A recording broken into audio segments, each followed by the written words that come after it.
আমরা এমন সংস্কার চাই, কোন রাজনৈতিক বক্তব্য নয়, বাংলাদেশের সাধারণ একজন নাগরিক হিসাবে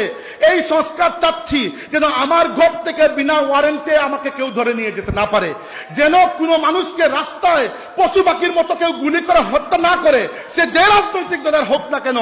একজন মানুষ তার যদি কোনো অসুবিধা হয়, তার উপর জুলুম করা হয়, কোনো বড় চাচা মামা পরিচয় না দিয়ে সে যদি একজন নাগরিক হিসাবে আদালতের কাছে বিচার প্রার্থী হতে পারে এবং ন্যায় বিচার আশা করতে পারে। এবং আমি আপনাদেরকে